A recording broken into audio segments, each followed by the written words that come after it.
السلام علیکم ورحمۃ اللہ وبرکاتہ۔ رب جلیل اپنے حبیب لبیب صلی اللہ علیہ وآلہ وبارک وسلم کے صدقے آپ سب پر، ہم سب پر اپنی رحمت نازل فرمائے۔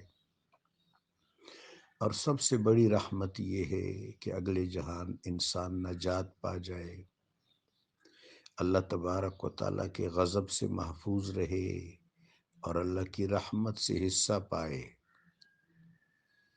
ابھی میرے ساتھ جناب بریگیڈیئر سید مجتبیٰ ترمذی دامت عمرہ نے کسی صاحب کا کوئی پیغام شیئر کیا تھا۔ سیدنا بلال رضی اللہ تعالی عنہ، سیدنا بلال رضی اللہ تعالی عنہ، مؤذن رسول اللہ صلی اللہ علیہ وسلم، خازن رسول اللہ صلی اللہ علیہ وسلم، سیدنا بلال رضی اللہ تعالی عنہ کے حوالے سے 3-4 الفاظ تھے۔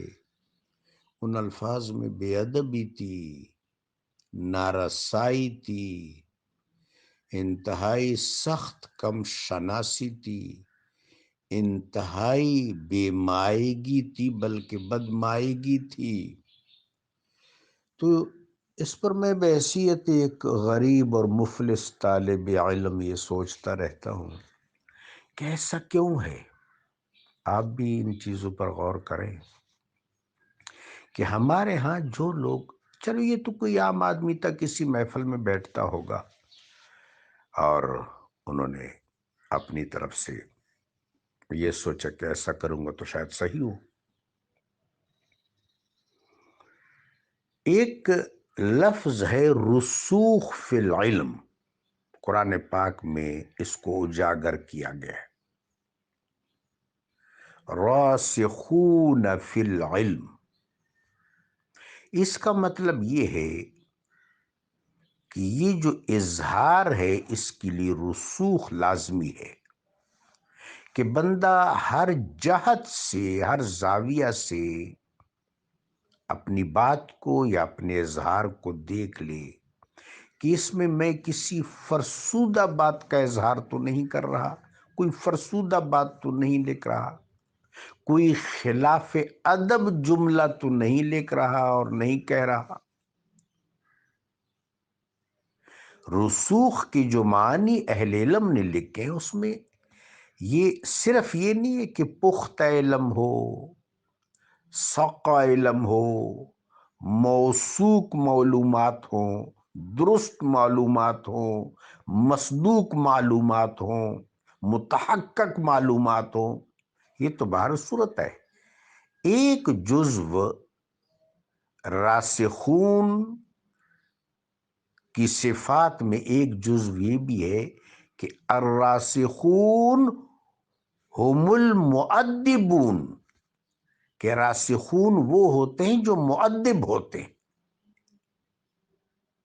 اس طرح قائما بالقسط،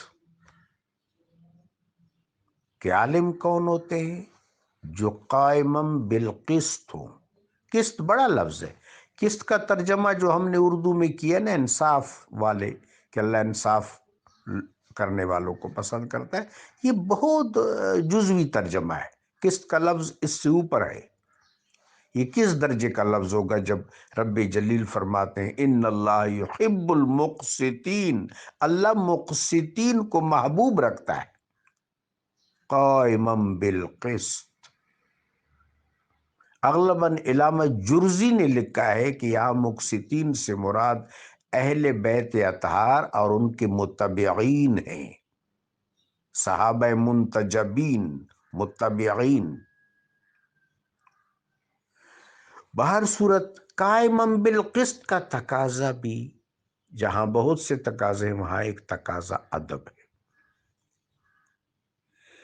میں ابھی جناب بریگیڈیئر صاحب سے یہ عرض کر رہا تھا، ہمارے ہاں لوگ لکھاری بنے، انہوں نے کتابیں لکھی، کتابیں لکھ کے دنیا سے چلے گئے۔ جو شخص بھی اٹھا، اگر آپ مجھ سے اتفاق فرماویں جو شخص بھی اٹھا وہ اگر ممبر پر بیٹھا تو اس نے ایک نیا فرقہ بنایا، اگر اس نے ہاتھ میں قلم پکڑا تو ایک نئی جماعت بنائی۔ شاذ و نادر ہی کوئی ایسا ہو کہ اس طرح نہ ہوا ہو۔ ہمارے ایک استاد محترم تھے حضرت محمد حنیف ندوی رحمہ اللہ تعالی وقدس اللہ سرہ العزیز۔ اے سچ حضرت کو تصوف سے ذوقی سطح پر، سلوکی سطح پر اتنا تعلق نہیں تھا، ہاں صوفیاء کے ستائش گر ضرور تھے۔ فرماتے تھے کہ صوفیاء نے ہر مشکل وقت میں مسلمانوں کو سنبھالا ہے، امت کو سنبھالا ہے، لیکن خود جس طرح صوفیاء کے طریقے ہوتے ہیں، مجاہدہ کرنا، مراقبہ کرنا، اس طرح وہ اپنا کوئی معمول نہیں رکھتے تھے، علم و تعلم سے ان کا تعلق تھا، پڑھتے تھے، لکھتے تھے، پڑھاتے تھے۔ تو انہوں نے ایک دفعہ کہا کہ جب تم لوگ یہ چیزیں کوٹ کرو جو میں تم کو پڑھاتا ہوں تو میرا نام نہ لو، یہ نہ کہو کہ ہم نے فلاں کتاب اور فلاں بات فلاں سے سنی تھی، اس طرح یہ بھی کلاس بن جائے گی، یہ جو میرے سٹوڈنٹس ہیں یہ اگر اس طرح کریں گے تو یہ کلاس بن جائے گی۔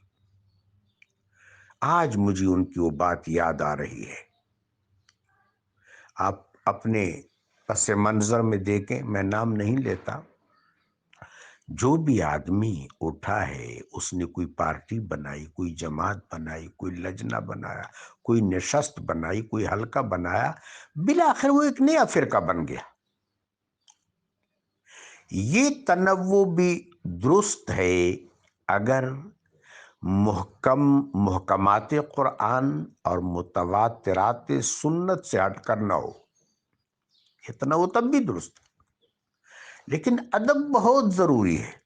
ابھی میں نے آپ سے ذکر کرا تھا، ایک صاحب نے بڑی زیادہ کتابیں لکھی ہیں، وہ ایک جگہ سیدنا آدم علیہ السلام کے حوالے سے ایسے الفاظ لکھتے ہیں کہ میں حیران ہوں کہ کسی چیز نے اس کو کچوکا نہیں لگایا۔ عقل جو ہے وہ بھی انسان کی رہنمائی کرتی ہے، ضمیر بھی انسان کی کا رہنما ہے، نفس لوامہ سے بھی آواز آتی ہے، بہت سی چیزیں ہوتی ہیں۔ اللہ نے انسان کے وجود میں جو الطاف کا نظام رکھا ہے، حسیات کا نظام رکھا ہے، یہ بیدار رہتا ہے۔ اگر انسان کوئی کام کرتا ہے، کوئی بات کرتا ہے تو یہاں سے پہلے ریکومنڈیشنز آتی ہیں، تو کہیں سے کوئی آواز نہیں آئی جس نے اس کو یہ سوچنے پر مجبور کر دیا ہو کہ انبیاء کا ذکر بہت ادب سے کرتے ہیں، انبیاء کا ذکر بہت ادب سے کرتے ہیں، انبیاء مطاع ہوتے ہیں، مطاع اس ہستی کو کہتے ہیں کہ جن کی اطاعت کی جائے، اللہ کے اذن سے، اللہ کی اجازت سے، اللہ کی رحمت سے وہ مطاع ہوتے ہیں، مطاع، میم طا الف عین۔ باقی مخلوق مطیع ہے، وہ مطاع ہے۔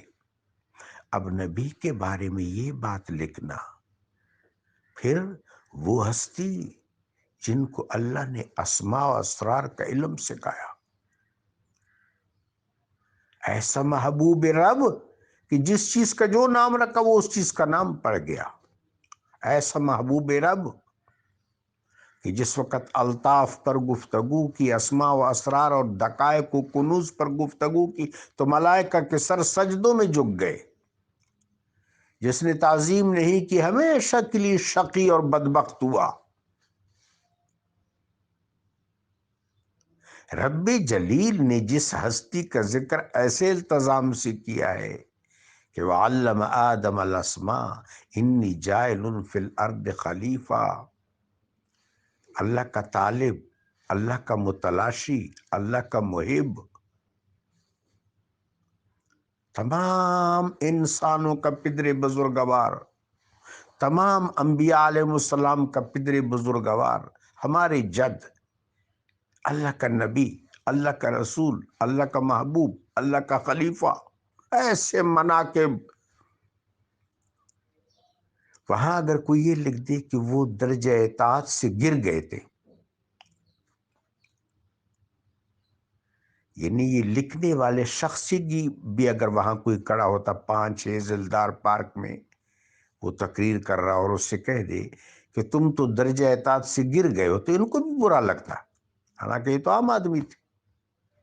اب یہی لفظ اگر آدمی نبی علیہ السلام کے بارے میں استعمال کرے اور اس پر اللہ سے معافی مانگ کر، اللہ کے نبی سے معافی نہ مانگ کر، اللہ سے معافی نہ مانگ کر، بغیر معافی کے، بغیر استغفار کے، بغیر رجوع کے آدمی اس دنیا سے چلا جائے، تو آپ خود سوچ لیں اگلے جہان اس کا کیا ہوگا.